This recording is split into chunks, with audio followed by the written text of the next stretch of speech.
Magandang araw, mga pinagpalang araw naman sa ating mga kabayan. So hopefully tuloy lang ang buhay, tuloy lang ang life. So dito nandito tayo sa Makati, kung saan tanggal na rin yung mga release dito. So sa lahat ng lugar yata nataas na rin yung sa may Buendia naman sa kabila, ganun din mga kabayan. So wala na rin yung release, tinanggal na rin ano. So lahat naman itataas po ito. Yan mga kabayan, yung ating mga bus. At po lahat po yan ang nandun sa may head po yan avenue ay tinataas na yung mga release mga kabayan. So ayan. So dito, idol, dito ba rin gagawin yung istasyon dito? Dito rin gagawin yung istasyon? Dito rin? Mataas na, no? So halos lahat na natanggal na release, ano? O, tanggal lahat. Sa pantakan, yun nga ang mga trolley boy, walang hanap buhay, ano? Yung mga semento lahat, gagawin na lang tao.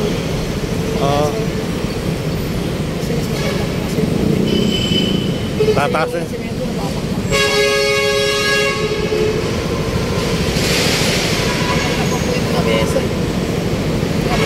Oo.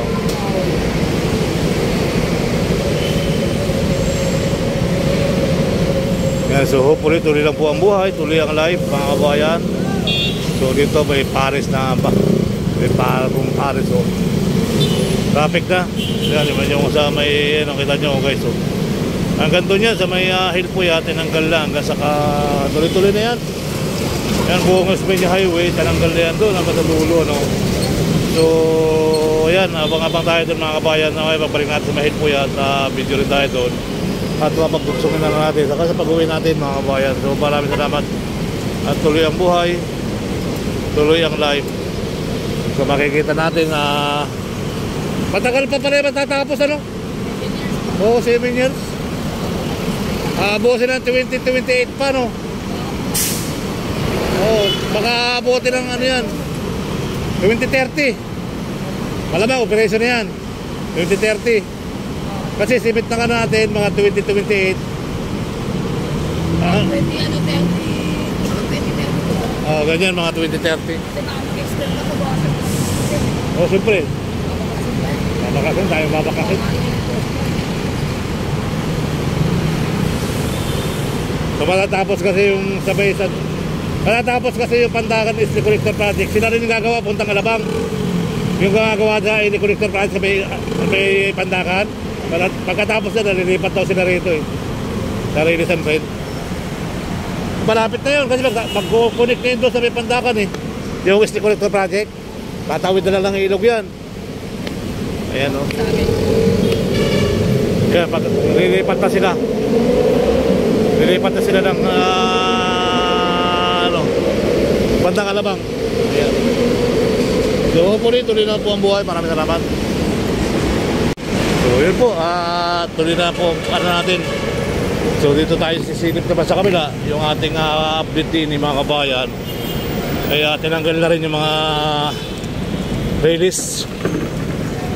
Ayan.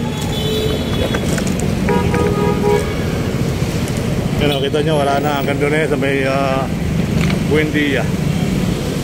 So Vito Cruz. Sik-sik-sik-sik ka dyan eh.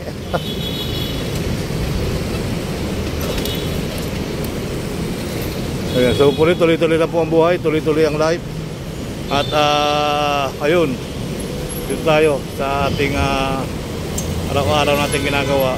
So ayan, traffic ano mga kabayan. Ayan, at kita nyo naman, sabi ng ating kaibigan, papaltaw na ng kahoy. Ay nabubulok naman yung kahoy, yung simento na sisira. Yung kahoy nabubulok. Kaya dapat talaga simento na. Magpadaling gamitin yung simento. Alright. So ngayong hapon, tuloy lang ang buhay, tuloy lang ang life. Panibagong blessing for today. Salamat.